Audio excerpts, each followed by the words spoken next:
February 3rd, folks. I'm running north on Route 3A next to the Merrimack River over here. I don't think you can see that. Let me turn this video camera on, and we'll give it the 1, 2, 3, 2.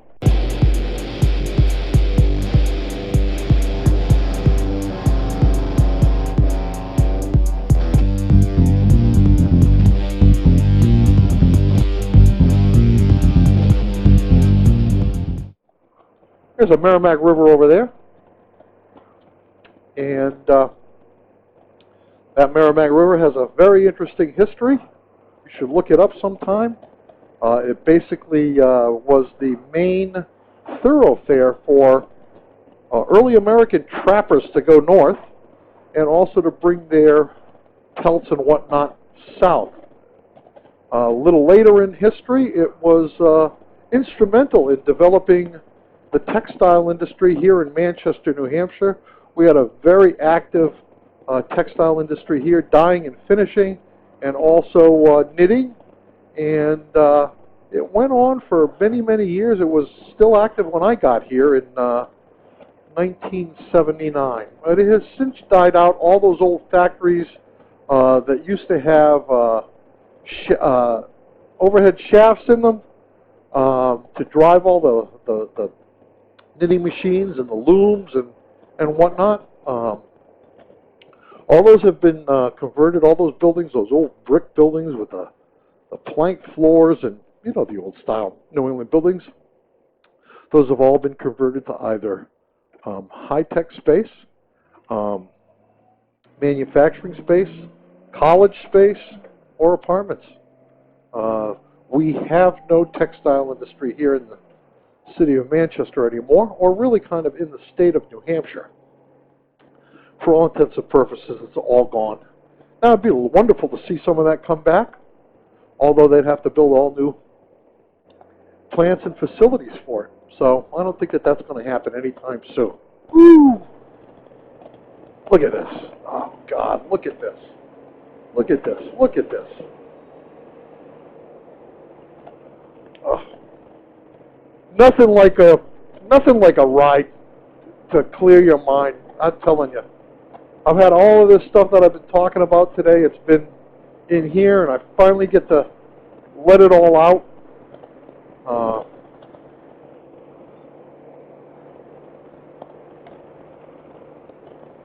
We've got blue skies up here.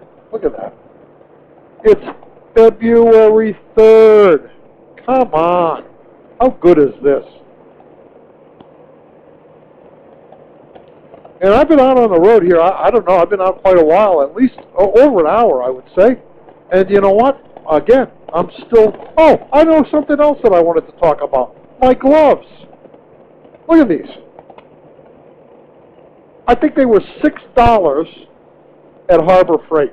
Now I'm a Harbor Freight guy. First time I walked into a Harbor Freight, I was on crutches, and I wanted to spend a week there, okay? I wanted to plan a vacation around the place. That's my kind of place. That and electronics stores, honestly, I could spend forever in those. But anyways, I went into Harbor Freight. I had gone to Cycle Gear first to try and get some new gloves. My first gear gloves are shot. They've got 16,000, maybe 18,000 miles of riding on them, and the index finger on the right hand is just worn through. Now, I've repaired it, and I still wear it, but I really needed new gloves. So I went to Cycle Gear and looked, and honestly, I could find nothing. And part of the reason for that is because of my hands. I have got very, very thick hands. My thumb, if you look at my thumb and the muscle under it over here, it looks like if you took that off, it would look like just like a big chicken wing, you know, the drumstick part. Or it might even look like a regular drumstick from a chicken. And so I've got thick hands, and what happens is, in order for me to get my hand into a glove, typically they're a little bit too long, and I hate that. I hate having my fingertips, not right up. But these things for $6. Now, they're not motorcycle gloves, okay? Admittedly. But they're pretty rugged. They're suede, leather, I mean real leather, and then they've got this kind of elasticized back to some of them, and they really are very comfortable. I got an extra large in this, not a double XL, and it fits my thick hand perfectly. Now I wish it had some protection for the knuckles and whatnot if I went down. It does. They do not. They're not motorcycle gloves, but they're very comfortable, and they make pretty good riding gloves. Other than the protection, although as I said, they do have suede leather, and for the price, you can't beat them, guys. Seriously. $5.99 at Harbor Freight. I'm giving them the Have Moto Will Travel seal of approval. Well, I just got off the highway here. I'm sitting at the exit. I'm going to make a left-hand turn here and go up to my house. And I should be back there within 10 minutes or so. I've got all the cameras running. Maybe I'll give you a ride along. What a great day this has been. I'm so glad I went out for a ride. I know something else that I wanted to talk about. Gearing up. How do you guys feel about gearing up? I have to say, I think it's one of the most unpleasant things about motorcycle riding.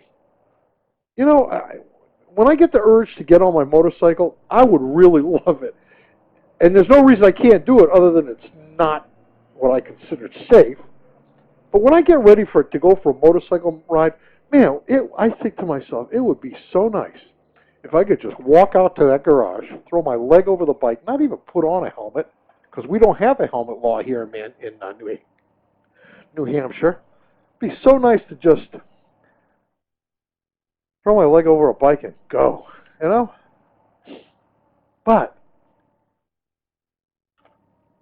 oh, God, you know, especially if you're motovlogging, you got, you know, when I decided I was going to go for a ride, I checked I got to charge my batteries on my, yeah, and even that part, you know, it's a pain in the neck. I enjoy that part. But then putting on the jacket, putting on the overpants, putting on the boots, oh, God, it's just such a pain in the neck sometimes, you know? That's pretty much the thing that I like the least about riding motorcycles, is putting all the gear on. But, you know, of course, once you've got the gear on, you feel secure, and that's a good feeling. That's a good feeling. Not that I kid myself. You go down on a motorcycle, if you're not dressed like a MotoGP racer, you're getting hurt, generally. So, but, oh, man. You know, should I go find a parking lot like McKaylee 7 does and do some U-turns? Huh? What do you think? Or is that his shtick? I think it's everybody's shtick. We should all know how to do that stuff. I have no problem with U-turns in the amount of space that I have to make them, generally. I don't think. But I've never really kind of done it in, you know, like Boots and Jeans. Rich lays out the cones and all that stuff, and he's got a really good idea of exactly what the parameters are. I don't. I guess if you could do a U-turn within 2 parking spaces, you're okay. I guess. Is that the rule? 2 parking spaces? How wide is that? 18 feet, 19 feet, 20 feet, 24 feet? I don't even know. I did hear something interesting. Matter of fact, let me know if this is true or not for you guys who are experts. You know you're going up the highway and you get the dotted lines? I've been told, and I've never gotten out and measured them, but I have pulled up next to one, and I can believe this. I've been told that those are, by regulation, 8 feet long. Anybody know that for sure? Anybody work on a road crew or painting crew? Civil engineer? Anything like that? I don't know. It's just a question. Ooh, that was a bad shift. Whoo! It's like I forgot about it. My foot was on the wrong side of the shifting pedal. Well, that's not good. There we go.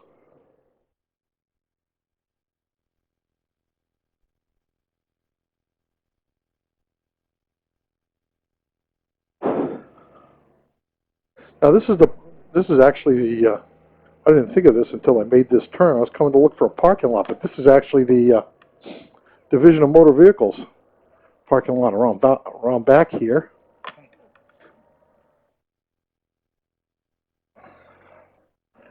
Probably shouldn't be practicing out here. They'll take my license away. Geez, that's the way you ride a motorcycle, dude? Let's have the license. Yeah, there's no room back here anyway, so we're not going to practice back here.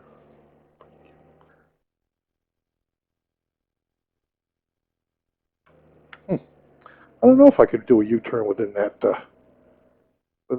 I'm not really sure.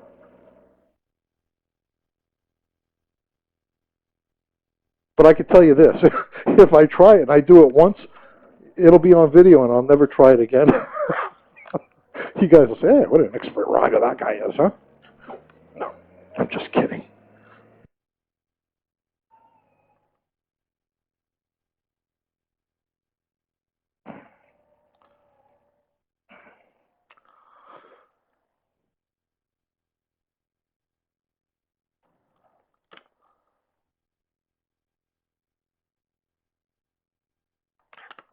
That's all, folks.